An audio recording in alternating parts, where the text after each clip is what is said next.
y'all. It's time for Rolling Dice and Taking Names. This episode features reviews of Tiletum, Pirates, which is the latest Neuroshima Hex army, a 5-minute initiative from Tony and Donna on a murder mystery game, plus highlights of other games and the typical RDTN shenanigans. It's the shenanigans you need to worry about. Hello and welcome to episode number 270. Hey, how's it going? Well, it's going pretty good. I mean, we just survived a hurricane here in Charlotte. By the way, yay! Hurricane. Yay! Hey, I almost called this Rocky like a hurricane, but I said, you know what? I'm not doing that. It's two there. It's two on the nose. Two on the nose. I'm going to call this Heart and Soul. Okay. I'm Tony. I'm Marty. And this is Rolling Dice and Taking Names. As if you didn't know within the first 30 seconds of the show. Got to hit them a couple times. Got to keep reminding them. Oh, my heavens. What a week. I don't know about you. We had board game night, and I was sitting there talking doom and gloom, and this hurricane did not do what it was said it was going to do. Imagine that. Not in North Carolina. They got it pretty hard in Florida. They did. I feel for it. Our crews were down there and seeing some of the pictures come back. You see it on the news, right? All the pictures coming in, but then when you see it on the ground, it's just I feel for the people in Florida. I mean, those things. How do you say this without being more? They're impressive as all get out, but man, they're destructive. As a weather system, 100% they are impressive, and yes, they are super destructive. So where's it going to go? So, we started with all of our forecasting. Oh, it's going to go in at Tallahassee. Oh, wait, it's moving down the coast. Maybe it couldn't get a hotel in Tallahassee. I don't know. But it decided. Maybe not. Man, but hey, finally, the meetings have stopped. It's going to be a better week for the old emergency preparedness guy here, and I'm ready to get to some gaming. You track it more than I do because of your position, but it's going to be kind of a light hurricane season so far, hasn't it? Yes, it has been a very light hurricane. That was him knocking on wood. I mean, there's one out there right now. It's going to be a depression here soon. So, yes, my news feeds all come in. I'm always watching for that one little graphic that has either the yellow X or the orange X or the red X. I'm like, okay, what's it going to do? When does the hurricane season officially end? Sometime in November? End of November, yeah. End of November. Yeah. It's been pretty, thankfully, very light so far, which is very nice. How do you know when it's football season? And it is not by the fact that all these people are playing NFL football. It's when Bojangles gets Bowberry biscuits in the shape of footballs. Ah, okay.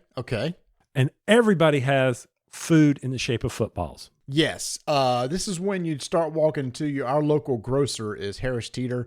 And up front, they always have, basically on the weekends, if it's a Panthers game, they'll have football-shaped cookies decorated with Panther stuff on it and everything.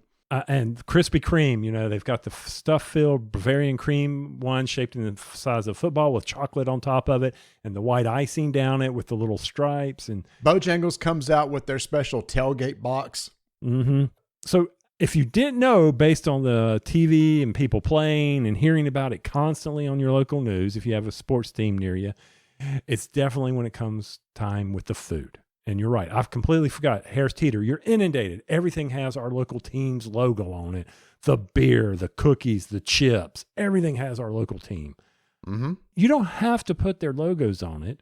We're going to buy the chips. We're going to buy the tailgate food. That's true. It's for homers, though, that want to support their local team. Of course, the way the Panthers are playing right now, I'm not sure many people supporting them right now. I know Donna gave up on the game and has already turned it. So we're recording on a Sunday night, and she's like, I am done with this. And I'm like, okay. Oh, yeah. I've been done with football. Last night, we had a big game. Our college alma mater had a big game, and it's like after that, I'm kind of done. And then Panthers played. It's like, oh, I'm really done now. Mm-hmm. So, but I can still get Bowberry biscuits in the shape of footballs. That's nice. That's what I really, and they don't even have to cover it with chocolate. They just say, listen, we're going to just make this biscuit in the shape of a football. What do you mean cover it with chocolate? They've never covered it with chocolate. I know, that's what I'm saying. But where Krispy Kreme smothered in chocolate, so it's brown, so it looks like a football. When's the last time I had a Bowberry biscuit? You guys came over and somebody, Bert brought some, didn't you? Was it a Bowberry though, or was it the cinnamon? No, he brought the cinnamon. He brought cinnamon. Yeah. I had a Bowberry biscuit. Well, those are good. Those are very good. All of it is good. Well, it's Bojangles. What can we say? It's always going to be good. Hey, do you see me sitting in something new over here? Oh my gosh, nice segue. Wow. Oh, we had to get away from the football talk. I've been trying. I was waiting for it. And yeah, you might as well just say, hey, look at my new chair. About a month or so ago, Ewin, who makes gaming chairs, and we've had been using our gaming chairs, 3 years? Something like that. Sure. It's been 3-ish years. Okay. And we have a code with them that we can get like 30% off your order and everything like that. Well, and wait, don't go. We have a code with them. You can get 30% off. Are you going to hang the people out to dry here, or you want to go ahead and tell them the code? Oh, should I tell them that the code's RDTN? Yeah, I would go with RDTN. Yes. And if you click on our webpage, you can get the affiliate link. We really need to post that on the Facebook page and make it easier for people to go to. Yeah, we should. But anyway, so they have a brand new cloth chair.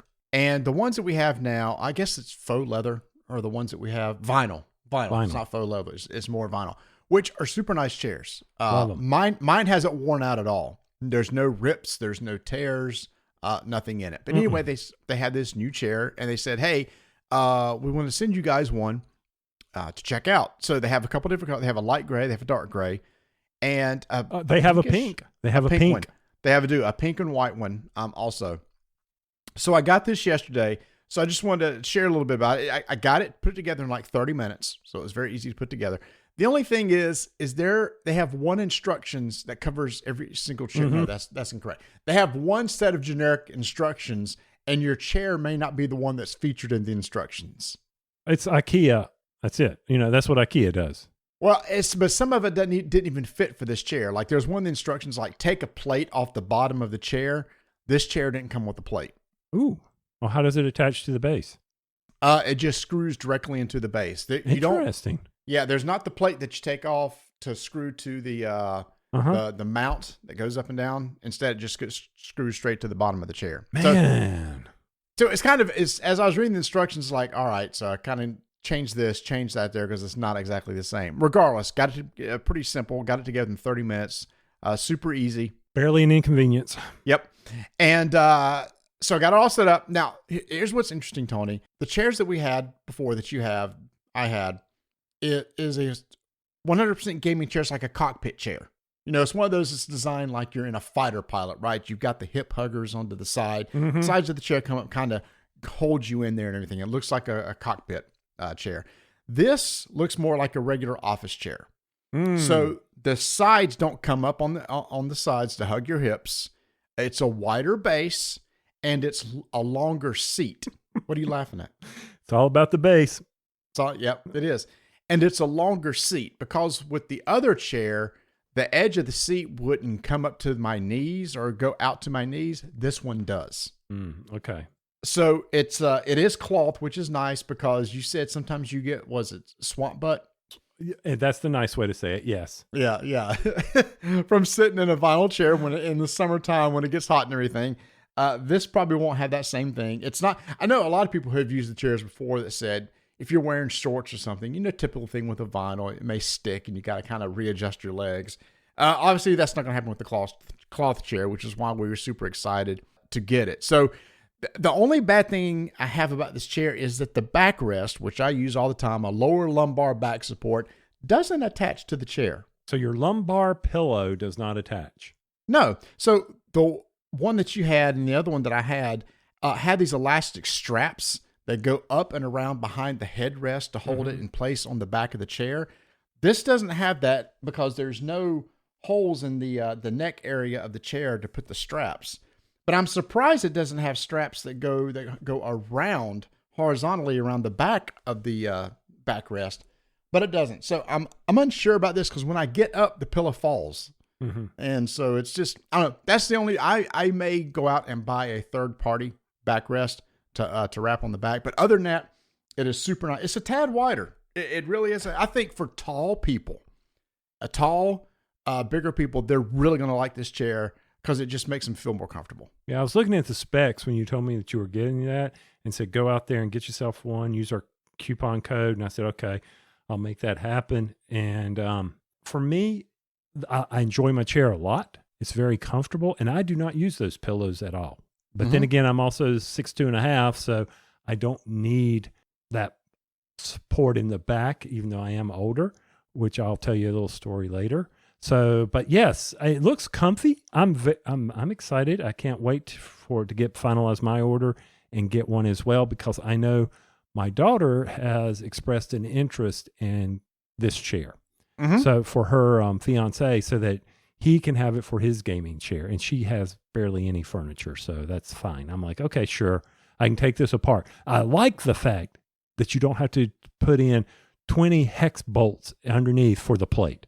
I know that's an exaggeration, but man, those Allen wrenches suck. So on this one, the number of Allen wrench type screws I had to put in were 1, 2, 3, 4, 5, 6, 7, 8, 9, 10. 10, that's it. So 4 underneath on the plate, 2 on each side of the back, and then there's a little plastic cover that's another one. And they went in no problem. They do give you the tools and everything. Again, I love my other chair.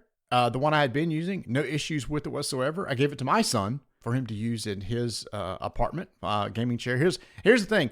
He had bought a gaming chair. We got him one several years ago for like $125. He's probably had it 4 years. It was slap worn out. The foam was showing. The vinyl had pulled away. We've had this other chair, 3 years, no issue whatsoever. That chair that I had before is like around $199. With our discount code, 30% off, that would make it $60 off. Is the 20 times 3? Very good. Okay, $60 off, which take it down to $140.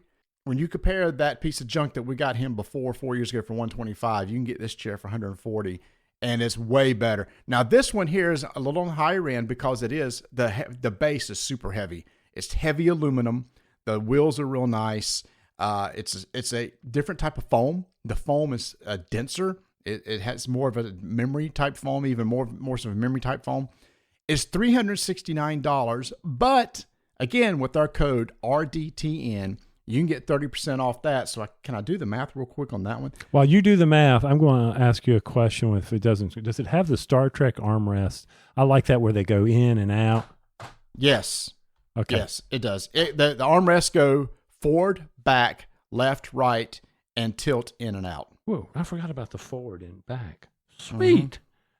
Okay, that's nice. Well, that's nice. That's so nice 30% off will take you down to $259. Ooh, and free shipping. Free shipping on all orders within the contiguous U.S. There you go. Guaranteed ship out by next business day. And a lot of people on our Discord channel have bought these chairs. They've really enjoyed them. This chair for $259 is a good deal, and you won't find it any cheaper. For example, they currently have this fall sale where anything $359 and over, they give you a code for 20% off. Ours is 30% off. And they keep telling us over and over again, you guys have the max discount code. Only a few people have it. You're one of the ones that have it. So if you're listening now and you need a new chair, or you're thinking about, hey, I need a Christmas gift. There you go. Hey, it's a perfect Christmas gift. For yourself. 100%. Mm-hmm. Yeah, for yourself or your kids or anybody that needs a gaming chair. And again, this is more like an office style chair, but it's going to go it's comfortable enough to sit in for hours. 100%. See, and my office is being renovated, so I had to come back home for work, and I stole this chair from Donna. So I need to get her one, but she has a problem. She's on the shorter side, so her legs kind of dangle. So I'm afraid that's going to be a problem for short people. I think this chair will be a problem, just because the seat is very long, or longer. Yeah. That was the hardest thing for us to do, was to buy a couch. For both of y'all, because she's shorter and you're taller. Yeah, I can understand that. Yeah, because where was the back cushion? Because she'd pick this one. She'd go, oh, this feels nice. And I'd sit in it, and I would have, my legs would be way out there. And I'm like, no. This is... and then you find something comfortable for her, and her legs are sticking straight out. For me, yeah. And then hers are sticking. She's like, my knees don't bend. And I go, I'm like, okay, we've got a problem here. I don't know what it is. So that's why we settled on a couch, which, probably one of our worst decisions. That had 2 recliners on it.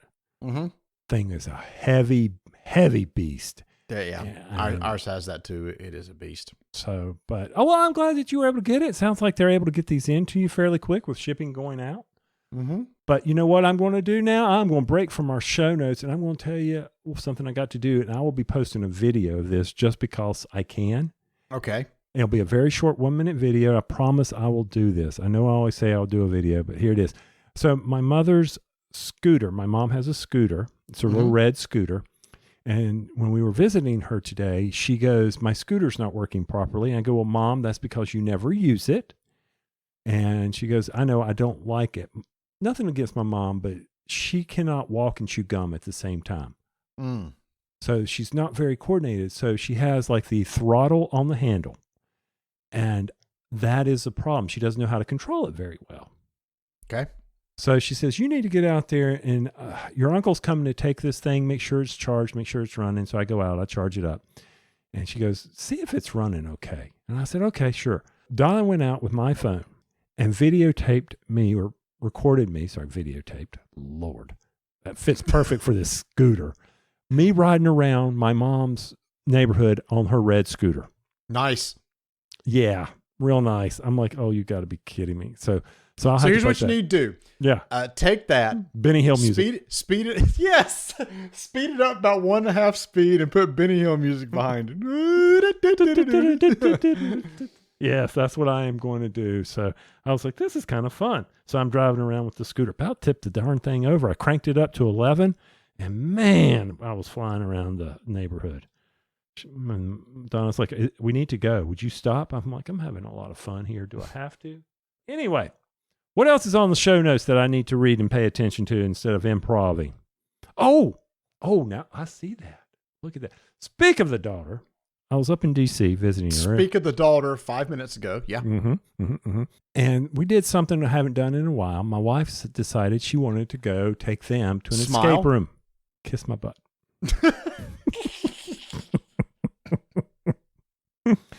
Wow. Smile. Yeah, back at you, big boy. Wait till you, for those who just saw last week our strong toy nominee one, there was a lot of smiling going on there. I don't want to hear it.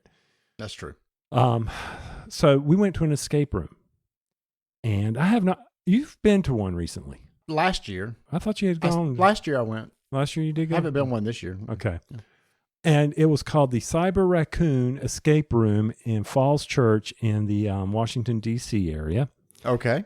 And the theme was Western. Okay. There was 4 of us, and we won. We got out of the room, but a couple of my favorite things was, well, the first thing was during the intro video that they played, okay, you're not really locked in the room. That's against the law. And they kept saying that. Because I'm like, I bet people are thinking that they can't get out. But no, you can get out.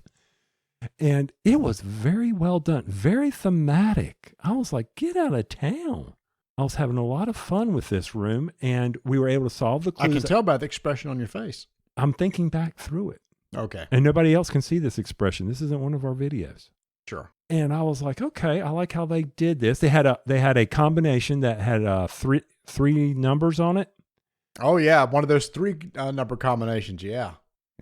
If you keep patronizing me, I'm going to have to reach through this computer and just slap the silly smirk off your face.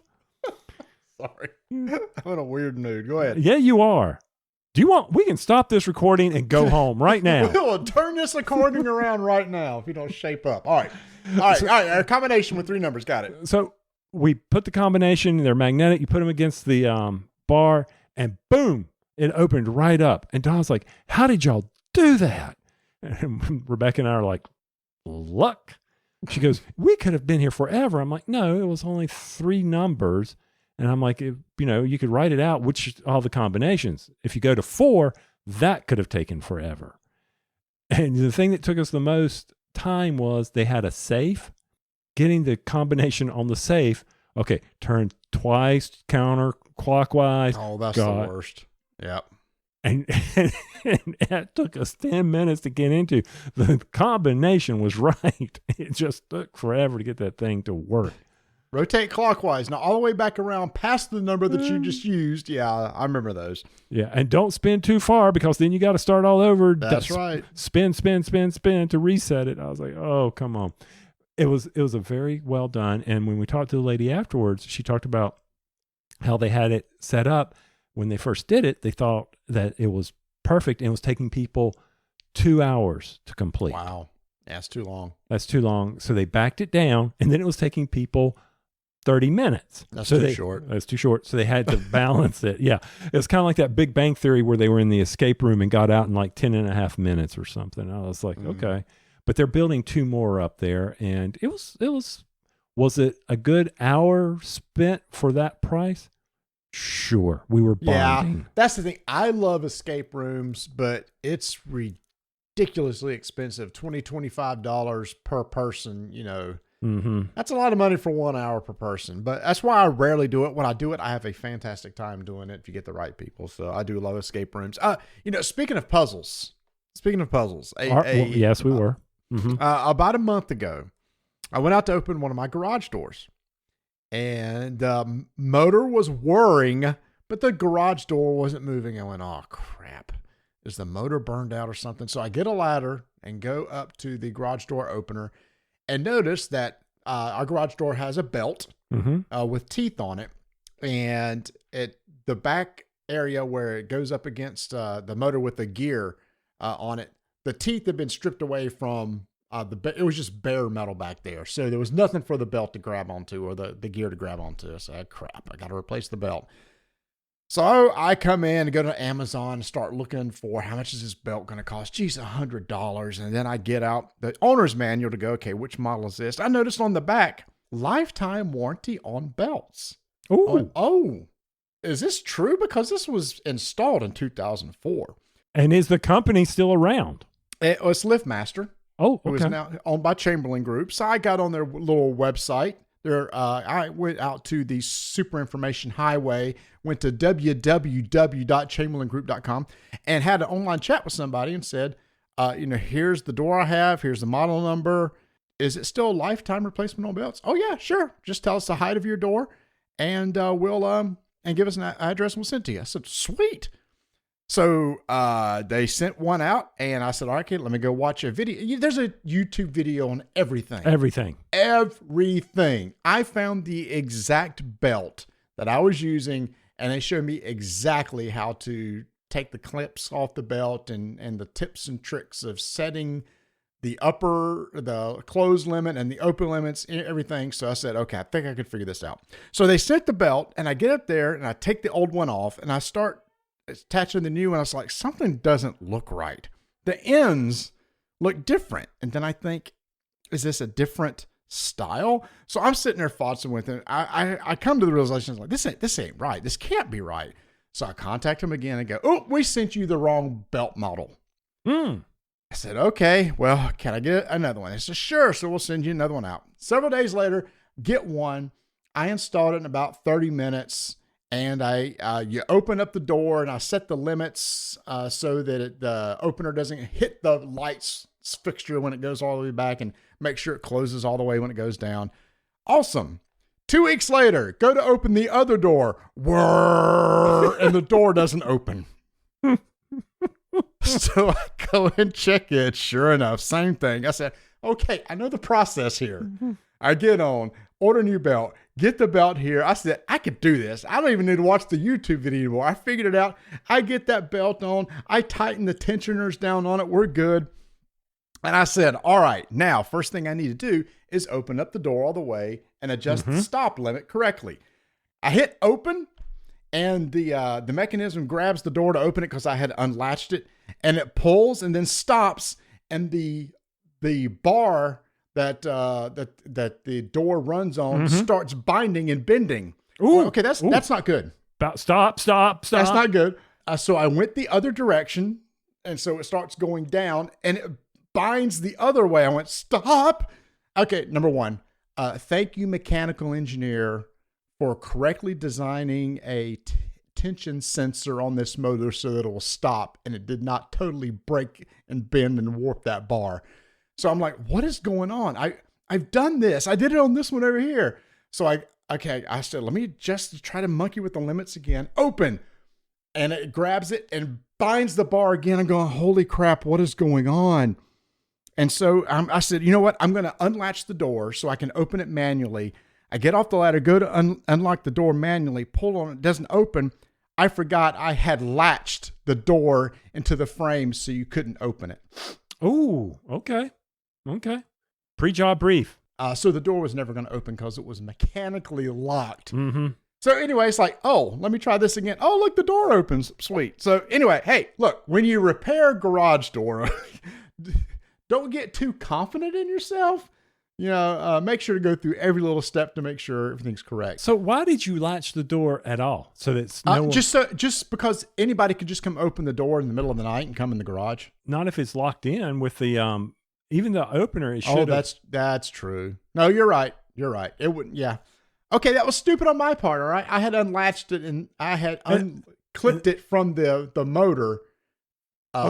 Fixture and then latched it, but I didn't need to do that. Unless it was freewheeling. I mean, it was not freewheeling. Okay. All right. I mean, I know I appreciate you taking the safety from the standpoint of, I thought maybe you had latched it. So while you were working on it, you know, somebody didn't come up and know that it was broken and just suddenly like lift it up and pop you in the back of the head with while you're on the ladder. Oh, that would have been bad too. That would have not worked. But boy, I was really scratching my head when that bar was warping and bending. I'm going, I don't understand what is going. I knew it was binding somewhere, and I could not figure out where it was binding. It was down way on the door itself. So you're right. YouTube is it's amazing. You can find anything and everything. Sometimes it's almost overload.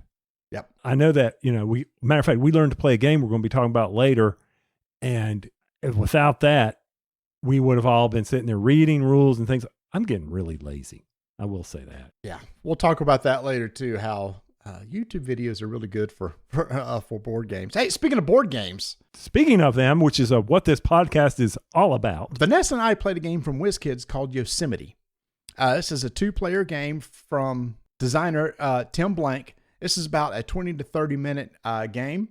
And the idea is that you're basically trying to get pictures of animals in Yosemite Park. And you have a tableau of tiles that are put out on the table. They're just randomly dealt onto the table. And you've got a bear, a rattlesnake, a cougar, a black bear, a sheep, and a red fox tile. Each of you have one meeple.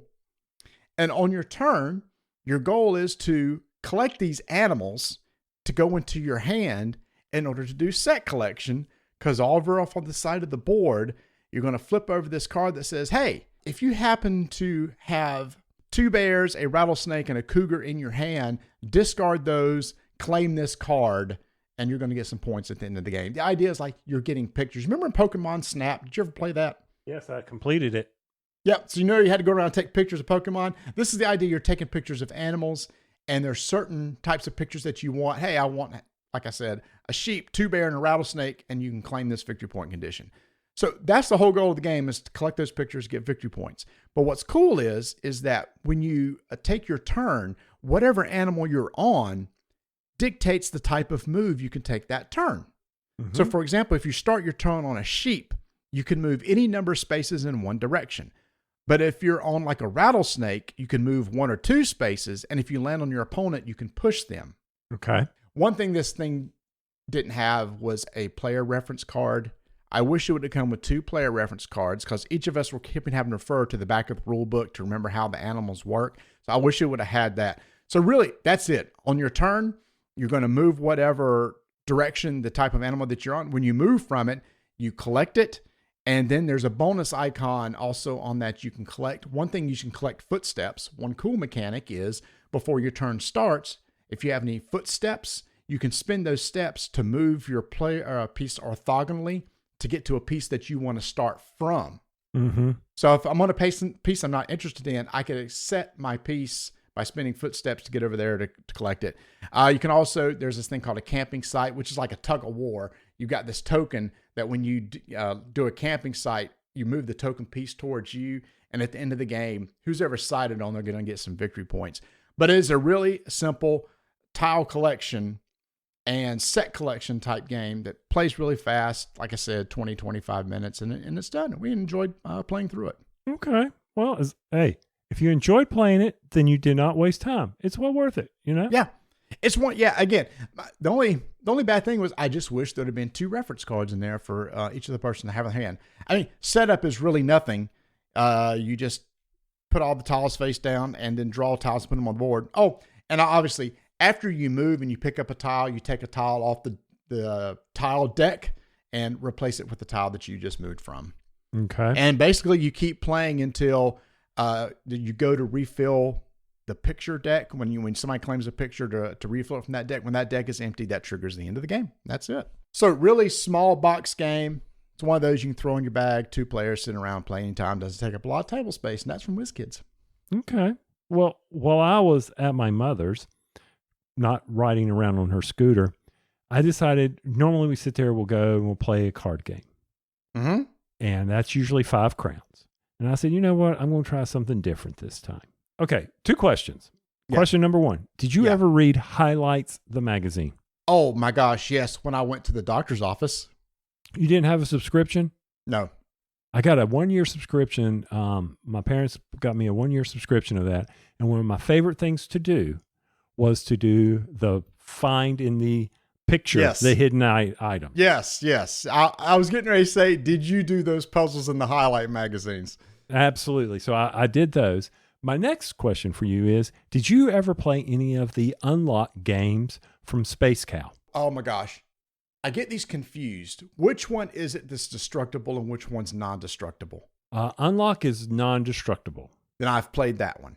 We got Unlock Kids, you know, so Space Cow, Asmodee sent us Unlock Kids, and we saw this at Gen Con, and this is Unlock Kids Detective Stories.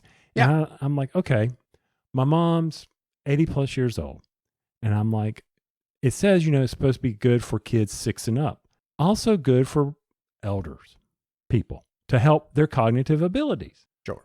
We're going to get there, dude. Don't knock this stuff. Well, you and I are getting there. We are approaching that. Why do you think we're having game nights every week? I know. And I was like, okay, let me give this a try. And one of my favorite things about this was no app required. Okay. Yep. The negative of this was we got some small cards for old people, but that's okay. But I said, it was me, Donna, and my mom, and we were playing this, and they were like, well, what do we do? And I go, well, first off, there's a story. This hen's been stolen. Mm-hmm. Okay. And we've got to go help this farmer find the hen. And the first card, he's sitting there showing you a picture of his favorite hen. And there are various cards that have stars on them, which will help you with your in-game scoring to say, hey, how well did you do? Did you make it to the end? And if you did you get all these stars? If not, oh, that's okay. You can try again, see where you missed it. And on these cards, there's cards that you pull out of the deck and flip them over for your pictures. And also on these cards, there are some hidden numbers, and and also there are cardboard tokens, chits, that when you discover those on the cards, you then line them up on the picture card that gives you a code key. And that code key tells you to go find more cards. Mm-hmm. And that advances the story. So having never played one of these, I found it very cool. Yes, it was not that hard. Sure. But I told Donna that we are going to play the hardest one in the box later. And I know that the community, the BGG community, is best with 2. So I'm kind of interested from that standpoint. I think if you have small kids, there's no reading other than the rules. So someone's got to be able to read the rules to help them identify, hidden things, the process of elimination. Remember, this is our goal. What do we want to do? And I don't want to spoil any of the puzzles, but some of the puzzles were pretty, you're like, well, think about this. Doesn't that cat look like it needs this? Oh, yeah, it does. Oh, okay, there you go. So we managed that. There was no YouTube video. I didn't have YouTube, but they had a little tutorial of 13 cards on how to play the game. Mm-hmm. Straightforward, didn't have to worry about it. I was like, okay, this is sweet. I don't have to try to do hard teach or anything like that. So this was, Unlock Kids Detective Stories from Space Cow. And Space Cowboys? No, Space Cow. Okay.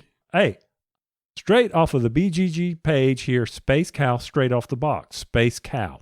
Did they change their name because they were Space Cowboys forever? I don't know. I know of a Space Cowboys. So as we go out there and surf, because this is not $5 worthy. No, you're right. It says Space Cow. It says Space Cow. Mm-hmm. Is Space Cow maybe the kids? It may be. Oh, here it is. It's a brand used by French publisher Space Cowboys for games intended for younger players. Ta-da, because Space Cowboys is the one that makes the Unlock series. And I just looked it up. They have like 20 in that series of Unlock games. Right. So I think, a lot of people, because they're not destructible, a lot of people sell these things off. Mm-hmm. I think I'm going to try to see if we can find one of the adult ones and give that a try. Yeah, and what I was confusing with, the ones that are destructible are Exit games from Cosmos. Okay. So it's Unlock and Exit. Those are the two big puzzle type series. Yeah. So we've been doing a lot. So I've had escape rooms. I've had Unlock for kids. And so we've gotten into a lot of these detective games lately. Mm-hmm. So, never do know. You might hear more about one. So while I am yearning for more Unlock. Okay. So it's so funny that every man. So you cut so many of those out. See, I do, and I'm going to talk about this, and you won't hear any so's previously because I cut them all out. Who was? I think it was Suzanne that says she can't stand it when somebody starts a sentence with "so" because it's not needed, and that stuck in my head. And now I try to pull out every, not because of her, because it's like you're right. It does. It's like so's almost like it's like I need something to say, so I need to not use it. You're right. I mean, but my gosh, man, I'm old. I've been doing it forever. It's hard. Don't worry. I edit them out. I know. I appreciate you editing them out. Yeah. Maybe that could be a prize for someone. You should leave them in, but then we would have to count them. Oh yeah, and see, here's the bad part. After a while, now that I've said that, it becomes annoying when you hear somebody use it over and over again. Anyway. So like now. All right. Talking about the game, wanting to get more unlocked. Speaking of wanting a little bit more. What are you talking about? Mosaic. Okay, I didn't know that. I know. Mosaic has a new Kickstarter. This is for Forbidden Games? Forbidden Games. Mm-hmm. I always want to do Forbidden Island. Yeah. It's Forbidden Games. You do. I know. Forbidden Games. They have a new Kickstarter. So if you missed out on Mosaic, they have it out again. So you can go ahead and get the Colossal Edition. And that beast is colossal. We played it at Gen Con. Mm-hmm. That is huge. Mm-hmm. We're trying to get it on the table here again, but you need some time. We need some time. And we can't play at McAllister's. It's too big for McAllister's. It's way too big for McAllister's. We would have pieces everywhere. Yeah. Everywhere. But with the expansion. Now, I've played it a couple of times, and the expansion or the base game? The base game, sorry. Okay. One thing that I need this game to do is have a little bit more in your faceness. I agree. And that was my knock on the game. It's like this game is kind of like a Civ style game. And and you've got actually warrior pieces on the board, but they're not involved in any really combat. It really just adds to your strength for area control. Mm-hmm. And every nation can have one. You know? So you've got asymmetric powers with the nation you're in. And I know from some of the cards and some of the we've seen the pre-rules, and I know like you can have remove that person's boats. Mm-hmm. Remove their units. And I'm like, that you need that to help the control. 100%. You got to be in the face. And people who don't like that, you don't need the expansion. But for me, the feel of the game needs more of that little, more player direct interaction. Like my guys are coming after your guys and wiping guys off the board. Mm-hmm. And I think it will help the game with some of the issues I had with the scoring. Okay. Because it was just control. Yeah. And I think that you can affect that and without having to worry about, I got to put more pieces on it, because then it becomes a resource slog of I got to generate a lot more resources so I can put these pieces out. And I think this will be, I don't need those resources because bam, those units are gone. Yeah, exactly. So instead of I've got to get more resources to put more forces on the board. Here's something I can do to reduce the number of forces you have. And look, all of a sudden I have the most forces in that area. Oh, and we got a scoring coming up. What are you going to do about that, big boy? I'm going to pull a disaster card on you is what's going to happen. So that's the other thing they're adding to the game, disaster cards. Mm-hmm. These are events that are in the decks that they're kind of like Empire Scoring. However, where events are random, you'll know the exact order that these disasters are coming. Now, I haven't seen them, but I could see where they could put like, Pompeii is starting to spew a little. Okay. Because we're in that area. Mm-hmm.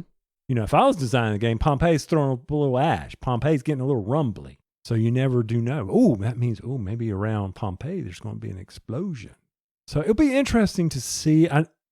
So if you enjoyed Mosaic for the base game that it was, but you were like me, wanting a little bit more interaction, a little bit more challenge with other players, then this expansion is something you need to add. And like I said before, if you missed out the first time around, if you got to see it, in person at the Gen Con when somebody else has it, now you can go back and get the base game again along with the expansion. And Kickstarter, I believe, starts on October 13th. It does. I don't know any of the pricing or anything like that. Click on our show notes. I'll have a link to their Kickstarter page in them so that you can definitely go straight there. And when you do, just tell them that Tony and Marty sent you. Uh-huh. Wouldn't that be cool if on the Kickstarter you can say who sent you? That would be cool. I guess you could do that in the comments field. And is it Kickstarter or one of the other crowdfunding Kickstarter. sites? I've already been on the page. The landing page or the landing project page. Mm-hmm. There you go. Yeah. That is Mosaic. The expansion. I don't even know if I mentioned the name of it. I forget what the name of it. But hey, Mosaic expansion. Type it in there, Kickstarter. Guess what? Google will find it. It's amazing. It's amazing technology out there. Breaking news, Tony. We just got a press release from Renegade Games. This is a stunning piece of news to me because this seems to come out of the blue. Renegade Games is excited to announce that they are in negotiations to expand their licensing relationship with Hasbro. And just for those who know, Renegade Games puts out My Little Pony, G.I. Joe, and Transformers, all owned by Hasbro. So they're going to expand the relationship to include Axis and Allies, Robo Rally, Diplomacy, and Squad Leader, which is basically Avalon Hill brand games. That just strikes me as odd, Tony, because I don't see Renegade as an historical game company. What? How is My Little Pony not historical? You know what I mean. I know what you mean. And yes, I agree with you. You don't picture them, the family-oriented type games or the fun. Whenever I think of Renegade, I think of the fun art. I really do. I mean, I think of, we got My Little Pony, The Hunger, and some of the art. Clank, the older Clank games. Yep. And then, of course, they got the G.I. Joe and the Transformer deck building games.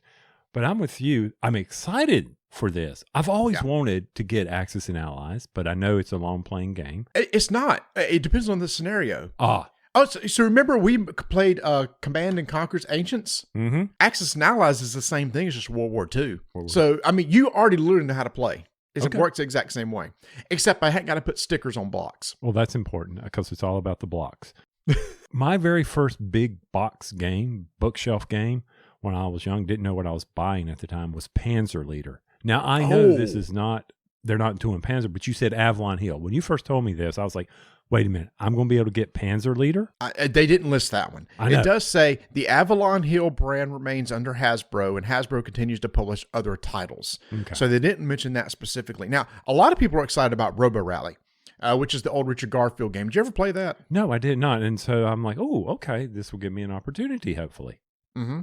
Well, what's interesting is it's not just they're re-releasing. It says, will Renegade make new versions of these games or just reprint existing versions? Both. We have plans to introduce new games to the Axis and Allies line as well as other brands. Now, the one thing that sticks out to me, I've always wanted to try Squad Leader. You remember you were looking to buy those little clippers for the little little squares? Go buy some because that's what Squad Leader is. And that, to me, was really out in left field for Renegade. Yeah, it's interesting that they went with that. I mean, they're all those war games, but I guess out of all of those, I'm very excited for Robo Rally because I've never played it. And I was watching, everybody was talking about it on the Twitverse. The Twitverse? Yeah, that's the new name for it for me. Oh. Well, a lot of people's talking on our Discord channel about it too. Oh. That seemed to be the one that created a lot of buzz also, was our Discord channel.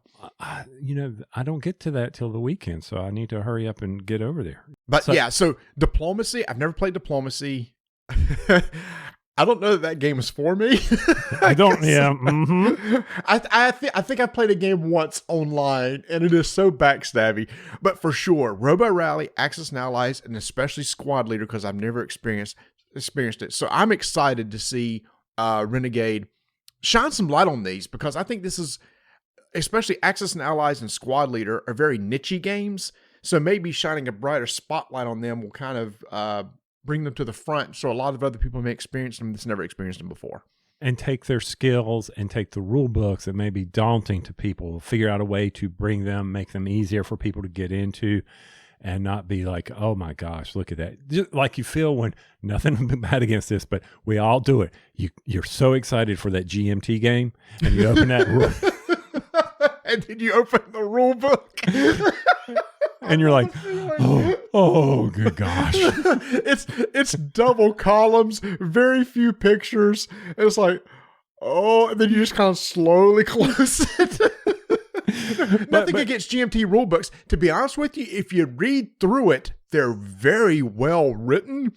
There's just a lot to read through. It's just daunting. And you know what? There's so much goodness there. So that's hopefully what Renegade game will help us overcome that dauntingness. I know that's not a word, but that you're able to get those on the table. So yeah, I'm with you. I'm excited. Can't wait to see them. Can't wait for them to see how they can breathe life. I think what's old is new. That's right. And one final thing is, because I think this was talked about too, and this is in the FAQ, the question came up, is Renegade taking over the Risk brand? No. Renegade will only be making versions of Risk set in the worlds of Power Rangers, Transformers, and G.I. Joe. So if you ever want to play Risk in those worlds, okay, why is it My Little Pony in there? Because that would be hilarious. A Risk, My Little Pony would be amazing. Well, Risk, no, it's a happy place. I know there's bad people. That's what makes it so funny. That would be so funny. All right. So anyway, breaking news that just came in, y'all. Renegade taking over some of the Avalon Hill brand games, and these are going to start coming out in 2023.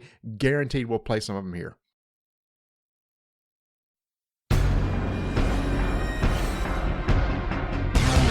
Five-minute initiative begins in 3, 2, 1. It's been a while since Donna, my lovely wife, has joined me on a discussion of a game we recently played, and she'll be back again soon because I have some other ones that I want her to talk about. But this one we're going to be talking about tonight is Murder Mystery Party Case Files, Crime Investigation, Death by Chef's Knife from University Games.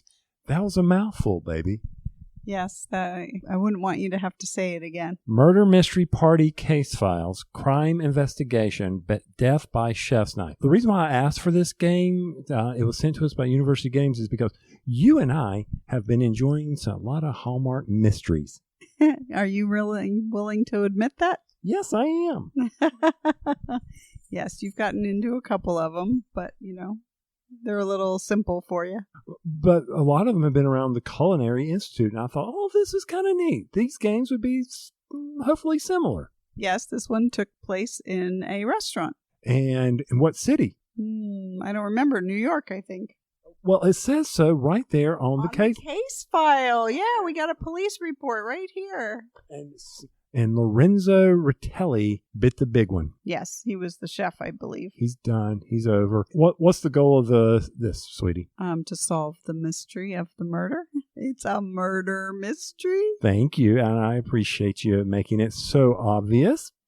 But what was one of the neat things about this that when I first opened it up it was like we were getting a actual case file. I know it's in the name, but I was not expecting getting a folder with a paper clip and a whole bunch of information in it. Yeah, I actually really love the way they put this together, because you feel like a group of detectives sitting down with, the interviews with the suspects and witnesses, pictures of what could be murder weapon, don't know that, other things that they collected at the scene. So it's really kind of cool the way they put this this together. And there were 4 of us playing. We actually each took a couple of the interviews with the witnesses and the suspects and kind of read through them and then came back together and discussed it. And they give you a sheet where you can kind of keep track of notes of who was where and, you know, what motive they might have. They should give you a big whiteboard, right? Because isn't that how they do it on TV? They have a big whiteboard or chalkboard or something. Well, in every Hallmark mystery I had, they had those whiteboards to sit out and put pictures up. But I think that would be a little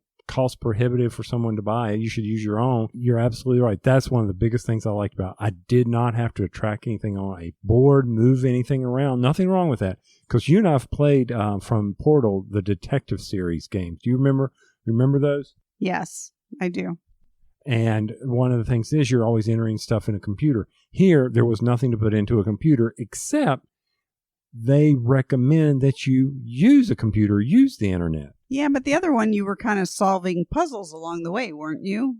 Yes, you were. You were trying to put it together, and then it would lead you to other suspects and your decisions. Yeah, this was more, I think, more like you were a police detective as opposed to those other ones. Did we win? Did we figure out who killed Lorenzo? We did. Kind of thought he was the obvious person that we picked. We thought might be too obvious, so we kind of kept digging into it. Did solve it, and we were correct on our first choice, but we second-guessed ourselves. So I thought it was a little obvious, but it was fun. We all had a good time. And we have another one to do. Kind of curious about how that's going to go over as well, because it's another one of these murder mysteries. Love how they presented it. Love that you're sitting there looking at evidence files. You're looking at witness statements or suspect statements. I think there's a death certificate in it and a layout of the room. So you're sitting there discussing among, I don't know if we were detectives, but we were definitely, if we had been a jury, we would have been discussing this evidence as well. I don't think you mentioned it, but you used the your cell phone a little bit too to try and determine, like,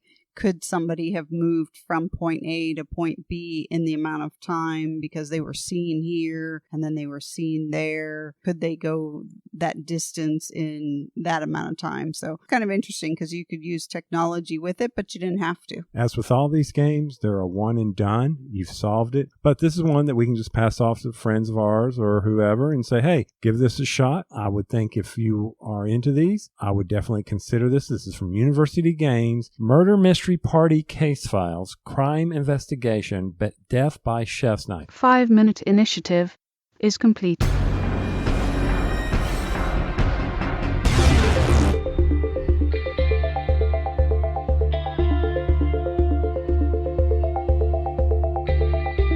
All right, Essen just ended, which means there's going to be a lot of pre-orders popping up on Miniature Market for those Essen games. And Tony, I just actually found this out from our good friend Danny Lowe over from Ashet. So come to find out, Miniature Market is the official partner for Ashet. in the United States.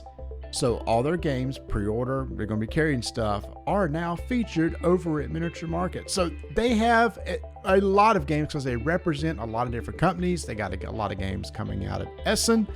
There's a lot of games that we got to see at Gen Con that are just now becoming available. So if you want to find out about all the games that Ashet is bringing to the U.S., head over to miniaturemarket.com. Ole guacamole! Can't wait.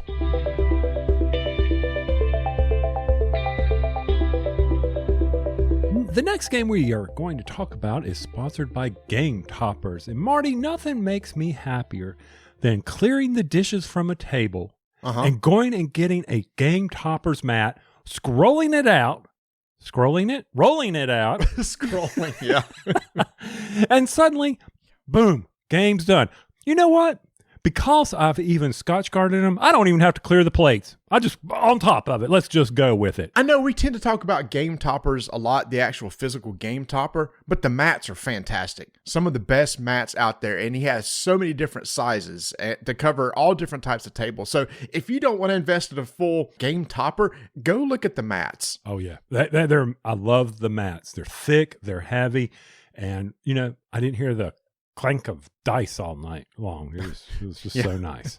So if you want to go check it out, go to GameToppersLLC.com. Now, Tony, for me, there are some publishers that when they come out with a game, I am super excited to play it because typically I like all the games they come out with, and one of those is Board and Dice Games.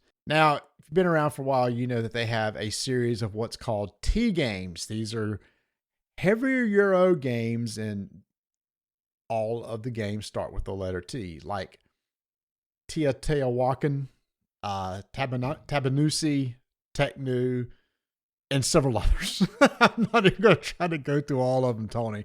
Well, they have a new one, and we're going to pronounce it Tiletum. And the reason why we're pronouncing it that way, Tony, is because we went out and watched John from John Gets Games, and we watched his How to Play video. And we figured if he's pronouncing it that way, either one, he's done the research to find out this is the way it's to be pronounced. And if not, we could have somebody else to blame for it being pronounced incorrectly. Also, he's a professional and we're a bunch of hacks. Correct. So Okay. we're going to go with the professional of Tiletum. Mm-hmm. And I was just going to say as an aside right now, Tony, I love learning how to play games from his videos because for heavier games with a lot of rules, I like seeing a rule in action. And as he tells you her rule, he plays the game. And to me, that's how I learn better, by being told and then seeing it actually performed. Same. He will be the go-to when it comes to these. I always enjoy, oh, great, he's got a video, and I'm able to look at that. Nothing against the rest of the people who do them, because there are some great video makers on how to play. Heck yes. But you're right. For these games, it's like, I know that through each player's turn, he is going to demonstrate the actions, almost all possible actions that are going to occur. And multiple times so that you can see them performed over and over and really learn them. Yes, I completely agree. John Gets Games. Enjoy his videos. But we're not here to talk about John. We're here to talk about Tiletum. Tiletum, designed by Simone Luciani and Danielle Tassini, who has made several of these games like Tabanusi and Teknu. Now, Simone Luciani, Tony, you may remember from one of my favorite games, Ragusa. Lorenzo El Magnifico. He's one of the designers on that. I thought you were going to say Ragusa, which was just recently on sale for $25. Love that game. I'm going to have to give it another chance. See if there's so much still if there's my despise for that game. I'll have to give it a try again. Maybe I've grown after 10 years. I don't know. I doubt it. But maybe. All right. So when we were at Gen Con, Ola was demonstrating this game to me. Mm-hmm. She is the marketing person. I'm not sure of her title, but she's the one that reaches out to us and tells us about the new games coming out. So she's going over this, and she had me at the first mechanic of the dice. Yeah. So I just want to say this is my favorite part of the game. So we'll go through all the parts and all that. I agree. I was just getting ready to say, to me, it's getting to the point with Euro games that the workings of the games are so samey that what sticks out to me is on the person's turn, how do you choose the action that you're getting ready to perform? The action selection mechanism, I think, is what makes the game stand out to me now, and this one's very unique. Yes, and I also want to point out on the rule book, you have to wait to page 10 to know how to play the game. So there is 9 pages of prep, which I appreciate. Prep, you mean setup or what you mean? Yeah, the setup. I'm sorry. The setup and the points and the components and all that stuff. It's a lot. It is a lot of stuff. But they step you through it. Yeah. And that's good. So you can always go back and say, okay, what do I need to do? Because there's some setup to this. Yeah, there is. Yeah. So, but overall, the game is 5 steps. Prep phase, action phase, king phase, fair phase, cleanup phase. Rinse and repeat 2 more times. That's my kind of game. Yes. And to be honest with you, the things that you do on your turn are really straightforward. I think the rule book, again, did a good job of teaching it. Seeing it reinforced by John was really good too. But again, how you start your turn, I think, is what the selling point is for us. So why don't you explain, when you start your turn, what are you going to do? So one thing that's important is the preparation phase for the game is you are pulling dice from a bag, and depending on the number of players, 8, 11, or 14, 2, 3, or 4 players, and they are going to be set up around the wheel, matching the number that's on the wheel. So if you have a 3, you will place the 3s near the 3 quadrant, And the dice are all Well, different well, colors. It's not a quadrant because there's more than 4. So what do you call that if there's 6? I don't know. Sextant? Sextant? Sextant. Oh, is that right? Sexting? Sextant? Sextant. Sextant? I'm making up words. If it's quadrant, is it a sextant because it's a circle broken up into 6 individual pieces or equal pieces? Trivial Pursuit pie piece? It's a pie? Is there 6 categories in Trivial Pursuit? I don't know. I don't remember. I haven't played Trivial Pursuit anyway. So it's a circle broken up into 6 equal slices, and each of them numbered 1 through 6, and you put the matching die beside that piece. And guess what? Those dice have different colors, and those colors indicate what resources they are. Get out of here. I know. I know. So there's like what? There's like a food, stone, gold, Iron. Yeah. You said stone. Wool. Yep. And so you got that going on for you. And guess what you're going to do with some resources, dude? Oh, yeah. Well, yeah. Typical Euro, right? You're Right. going to spend resources to get things, and those things will get you victory points. Right. But again, that's not the really cool part about this, because the pips on those die, the whatever you put out there on the board randomly at the beginning of the turn, when you go to your turn, you're going to pick up one of those die, and whatever value it is, you're going to get that number of resources that matches the color of the die. You pick up the gold die, whatever the pips are showing, you're going to pick up that many number of gold, and then you're going to get a certain number of actions. Now, the combination between the resources you get and actions will always equal 7. So, for example, if I pick up a die showing a 6, I'll get 6 resources and 1 action. If I pick up a die with 3 resources, I'll get 4 actions, etc. Action points. Action points to be spent on that one action for that section of the pie. And how many actions do you think there are for you to be able to pick from? Well, since you said there's 6, you would think 6, but there's not. There's really only 5 unique actions. There's only 5. I know that the Joker lets you do any of the 5, but you cannot. But once you pick it, you can't swap in between. So we covered the Joker action. You can take a Joker action. Yes. Yeah. So if you take a Joker action, then you can pick one of the other 5, but you can't mix and match inside the Joker. That's easy. That's pretty straightforward. What do you mean is, so if I get 3 action points from the Joker, it can only be applied to 1 action. Mm-hmm. Yep. Or a Space Cowboy. Or Space Cow for the kids. For the kids, right. Mm-hmm. So one of the probably simplest actions is the King action. And there's this track on the board that at the end of the round, depending on where you're on that track, will give you or take away from you victory points. So if you take the King action, your marker is going to move up on the King track. And at the end of the phase, whoever has the most gets a special bonus tile and is awarded the victory points or negative points, depending on where they are. That's the King action. That was pretty straightforward. It also determines player order. But that's a pretty important action. Yes, it is. Because the beginning of each turn within a round, you flip over a disc that shows how much everybody's pieces are going to move, and it's always negative. You're going to move 0, -1, or -2. And that's negative 0, people, not positive 0. Negative 0. Negative 0, positive, plus -0. So what it is every round, your piece is always going to be sliding towards the negative side. And Tony, I said it's kind of like you have to feed your people. Yes. If you don't pay attention to that marker, all of a sudden you're going to be at the very bottom of that track and getting negative 10 points every scoring phase. And the max is you can get 15.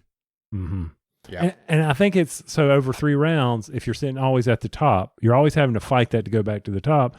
That's 45 points in the game. That can make a difference. Yep. So that one's Joker's done. We've got the King action. That's pretty easy. Another easy action, I think, is the character action.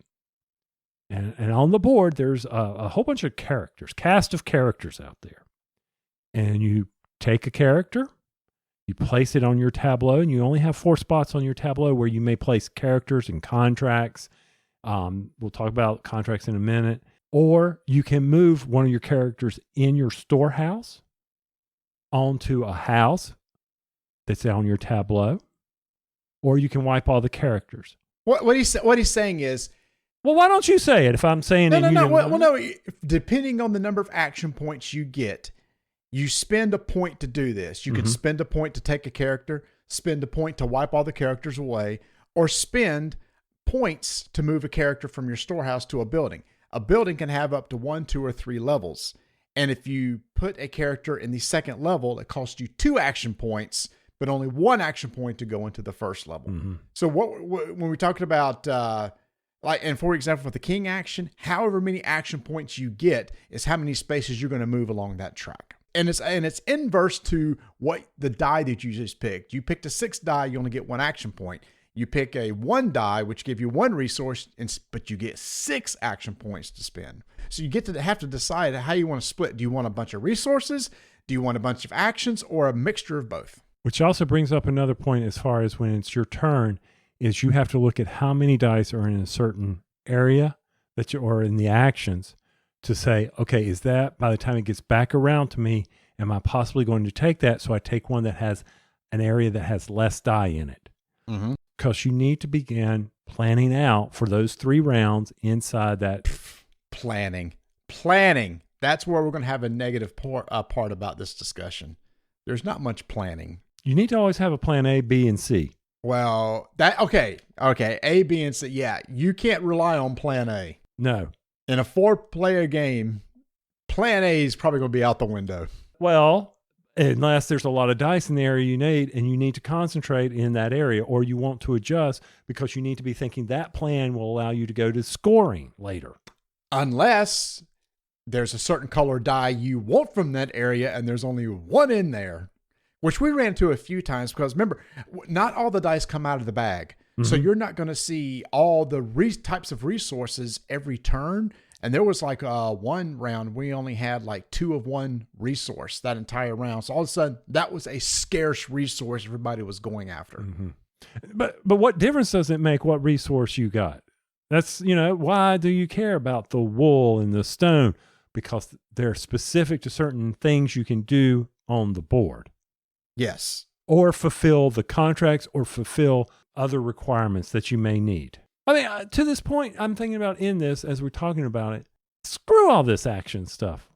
The meat of this is on your turn, you're picking a dice to get resources and get action points.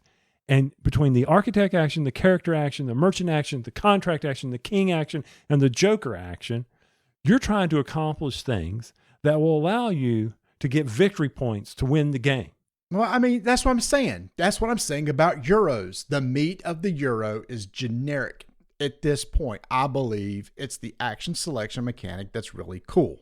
Okay, I agree. I also found it very interesting that on the merchant action, if you're in a city, you have to put a house, and all this is part of the scoring that you're having to figure out. Certain in-game scoring may dictate needing a house somewhere. Okay, so the board has a map. And we didn't talk about there's a map on the board, and you're able to move 1 of 2 pieces around that board. Each of you have a merchant token and an architect token. So when you select the merchant action, you're going to get action points that can be spent to move a merchant 1 location. It can be spent to place a house in an open spot at a city. You start out with 2 unlocked houses, and you could put that in spot, which is going to be important because we'll talk about it in a second. Or you could take a bonus tile from the location and put it into your storehouse. And Tony, the big thing we found about the storehouse, your storehouse only has 4 slots. Said that. And very limited. So you got to, when you get something in the storehouse, you better use it or get it resolved pretty quick because you can't discard anything from your storehouse. If you got no open slots, you can't take it. When it refers to the map, the architect action, you can spend action points to move an architect from location to location. You can spend an action point to place a pillar that you have, that you've unlocked from your board into an open spot in a city. And you can take a bonus tile, spend action points to also take a bonus tile from a location. So there's 2 ways to take bonus tiles from a location, 1 with an architect action, 1 with a merchant action. And see, to me, the actions are super simple. The contract right below the characters is a line of contracts that you can take, but they have varying costs, anywhere from 1 contract point up to 3 contract points. And when you take one, they slide to the right, making them easier to get over time.